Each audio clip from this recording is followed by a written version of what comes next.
মানিকগঞ্জের সিংগাইর উপজেলায় অবস্থিত যমুনা কেএইচ ফিলিং স্টেশনে তেল সরবরাহে অনিয়ম ও হয়রানির অভিযোগ তুলেছেন স্থানীয় বাসিন্দারা।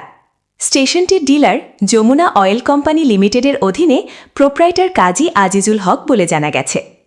মানিকগঞ্জ থেকে স্টাফ রিপোর্টার সুমন আহমেদের প্রতিবেদনে দেখুন বিস্তারিত।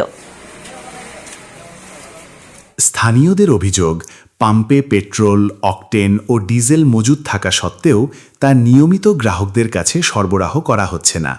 ফলে সাধারণ মানুষকে দীর্ঘ সময় অপেক্ষা করতে হচ্ছে এবং নানা ধরনের ভোগান্তির শিকার হতে হচ্ছে।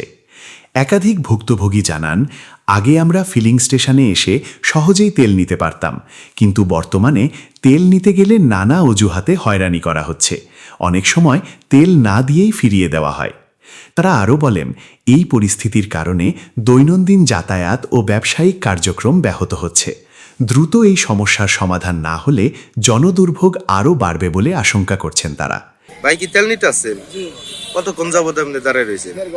এটা কি প্রায় কি আপনি এরকম হয়রানি শিকার হন নাকি?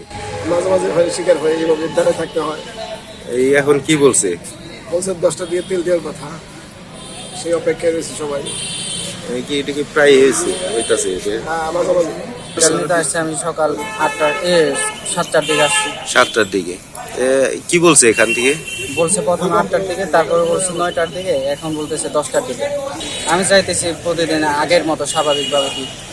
স্থানীয়দের দাবি, পূর্বের মতো স্বাভাবিকভাবে তেল সরবরাহ নিশ্চিত করতে হবে এবং কৃত্রিম সংকট বা অনিয়ম বন্ধে সংশ্লিষ্ট কর্তৃপক্ষকে দ্রুত কার্যকর পদক্ষেপ নিতে হবে। আপনারা কি প্রায় কি এরকম হয়রানির শিকার হইতাছে? তেল যদি না থাকে আমাকে মানা করে দেয়, ঘুরানো তেল আমাকে তেল দেয় না। তেল নাই না দিবে আছে, ম্যাজিস্ট্রেট ছাড়া কাজ হবে না, নিয়ন্ত্রণ। এখন আপনারা কি চাইতেছেন? আমরা আগের নিয়মে চাইতেছি, আগে যেভাবে আপনি আসার সাথে সাথে তেল দিছে ওই নিয়মে চাইতেছি। ঠিক প্রায় কি এইভাবে দাঁড়ায় থাকেন নাকি? হ্যাঁ অবশ্যই, প্রায় 10টার পর বলতেছে, 10টা পরে তার উঁচু হাত দেখাবে, ওইটা উপরলা জানে। কারণ দাঁড়াইছি, কি করবো, ওই জন্য দাঁড়াইছি। এখন ভাই আপনি কি চাইতেছেন? আমি যদি আগে যে তেল দিত, আমরা সেভাবে তেল চাই।